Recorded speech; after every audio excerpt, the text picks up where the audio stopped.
షేర్లింగంపల్లి నియోజకవర్గం మాదాపూర్లోని vibrant global school విద్యార్థులు 10వ తరగతి పరీక్షా ఫలితాలలో మంచి ర్యాంకులను సాధించారు. ఈ సందర్భంగా స్కూల్ యాజమాన్యం ఏర్పాటు చేసిన కార్యక్రమానికి ప్రముఖ సినీ నటుడు రాజీవ్ కనకాల ముఖ్య అతిథిగా హాజరై ర్యాంకులు సాధించిన విద్యార్థులను శాల్వాలతో సత్కరించి అభినందనలు తెలియజేశారు. ఈ సందర్భంగా రాజీవ్ కనకాల మాట్లాడుతూ, నేటి తరం విద్యార్థులు ఎడ్యుకేషన్లో దూసుకుపోతున్నారని, ముఖ్యంగా వైబ్రెంట్ స్కూల్ విద్యార్థులు మంచి ఫలితాలు సాధించారని, అందుకు విద్యార్థులను, వారి తల్లిదండ్రులను, విద్యాబోధన చేసిన గురువులను అభినందిస్తున్నానన్నారు. భవిష్యత్తులో ఏ రంగంలో ప్రవేశించాలన్నా చదువు ముఖ్యమని, చిన్నప్పటి నుంచి చదువులో మంచి పట్టు సాధిస్తే వారు కోరుకున్న భవిష్యత్తు సాధ్యమవుతుందన్నారు. ఈ కార్యక్రమంలో స్కూల్ యాజమాన్యం, టీచర్సు, విద్యార్థుల తల్లిదండ్రులు తదితరులు పాల్గొన్నారు.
లోహిత్ గారి పక్కన కూర్చున్నాను. వైబ్రెంట్ స్కూల్స్ ఆయన ఈరోజు వైబ్రెంట్ స్కూల్ని మళ్ళీ they started with new colour, ఇంకొక కొత్త వైబ్రేషన్ తోటి అన్ని దీంతో they started the school.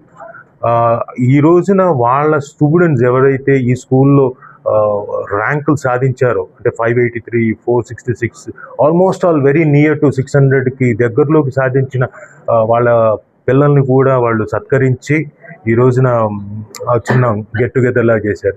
And more over వాళ్ళు ఎక్స్పాన్షన్, అంటే మామూలుగా మణికొండలో ఉన్న సిస్లా స్కూల్స్ నుంచి మళ్ళీ వైబ్రెంట్ అన్న దీంతో కొత్త ఫార్మేషన్ తోటి, కొత్త పేరుతోటి they have come here in మనకి ఎల్బీ నగర్లో కూడా బ్రాంచెస్ ఉన్నాయి.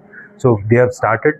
అండ్ నాకు బాగా నచ్చిన విషయం ఏంటంటే, నాట్ ఓన్లీ ఎడ్యుకేషన్, ఆ ఎడ్యుకేషన్తో పాటు రేపు పొద్దున ఐఐటికి, అంటే మనకి ఇక్కడ బహుశా ప్రీ స్కూలు, ప్రైమరీ, ఇంకోటి ఎల్కేజీ, యూకేజీ, ఆ తర్వాత 10th వరకు మన క్లాసెస్ ఉంటే, వాళ్ళు ఇప్పటి నుంచే అంటే టువర్డ్స్ ఐఐటికి రీచ్ అవ్వడానికి పిల్లలకి స్ట్రెస్ ఎక్కువ పెట్టి కాదు, మెల్లిమెల్లిగా కొద్దిగా వాళ్ళకి నేర్పిస్తూ, దాంట్లోకి ఆ సబ్జెక్టులు కూడా మెల్లగా నేర్పిస్తూ, అంతేకాకుండా ఇందులో ఈ పర్టికులర్ మోడ్ ఆఫ్ చదువులో స్కిల్స్ కూడా పిల్లలకి చిన్నప్పటి నుంచి స్కిల్స్, చాలామంది మనం చిన్నప్పటి నుంచి స్కిల్స్ ఎవరికి ఉండవు. పైగా మన తల్లిదండ్రులు కూడా చాలాసార్లు పట్టించుకోం కూడా. అంటే మన పిల్లలు ఒక కల్చరల్ దీంట్లోకి సంబంధించిన కూచిపూడియో, లేకపోతే భరతనాట్యమో, సంగీతమో, లేకపోతే ఫ్లూట్ నేర్చుకోవడం, వీణ నేర్చుకోవడం, ఇలాంటివి పట్టించుకోవడం. ఎంతసేపు మన పిల్లల్ని వెళ్ళు చదువు అంటాం. అలా కాకుండా వీళ్ళు ఆ స్కిల్స్, కల్చరల్ స్కిల్స్ ప్లస్ కాకుండా లైఫ్కి సంబంధించే స్కిల్స్ను కూడా ఇంక్లూడ్ చేసి కరికులంలో దే కొత్తగా ఫార్ములేట్ చేశారు సబ్జెక్ట్ని. And I wish Lohith garu all the success and great heights in your educational empire journey. పెద్దగా పెంచాలని మనస్ఫూర్తి కోరుకుంటున్నా. అండ్ నిజంగా వాళ్ళ తాలూకు ఏదైతే ఉందో పట్టుదల, అంటే స్టూడెంట్స్కి క్వాలిటీ ఆఫ్ ఎడ్యుకేషన్ ఇవ్వాలని, అవన్నీ కూడా నాకు చాలా ముచ్చటేసింది. పైగా వైబ్రెంట్ స్కూల్లో they have beautiful hostel and hygienic rooms కాకుండా ఫుడ్ కూడా చాలా చక్కగా దగ్గరుండి చూస్తారు అవన్నీ కూడా. So I really loved it. And అందరు కూడా డెఫినెట్గా వైబ్రెంట్కి మీ పిల్లల్ని జాయిన్ చేస్తారు, సో దట్ వాళ్ళ మీద స్ట్రెస్ ఎక్కువగా ఉండకుండా వాళ్ళు కూడా హ్యాపీగా చదువుకొని వాళ్ళు కూడా జీవితంలో చాలా పైకి రావాలని మనస్ఫూర్తిగా కోరుకుంటే. ఎందుకంటే ఈ రోజున మీరు గమనిస్తే మనంతా స్ట్రెస్ఫుల్ లైఫ్ అండి. రోడ్డు మీదకి వచ్చామంటే స్ట్రెస్, ఎందుకంటే ఎదురుగా ఉన్నవాడు ముందుకు సరిగ్గా వెళ్తాడో లేదో తెలియదు, మనం హార్న్ కొడుతూ ఉండాలి, పక్కవాడు రూల్స్ పాటించడు, ఇలాంటివన్నీ కూడా మనకు స్ట్రెస్లే. అలాంటి స్ట్రెస్ఫుల్ లైఫ్లో వీళ్ళ ఎడ్యుకేషన్ సిస్టమ్ చిన్నప్పటి నుంచి కూడా ట్రాఫిక్ రూల్స్ని కూడా ఎలా పాటించాలో కూడా చెప్తారు నాకు తెలిసి పిల్లలకి. సో అలాంటి సిస్టమ్ని మీకు ఇంట్రడ్యూస్ చేస్తున్నందుకు ఆనందంగా ఉంది. Congratulations, all the best sir. Thank you.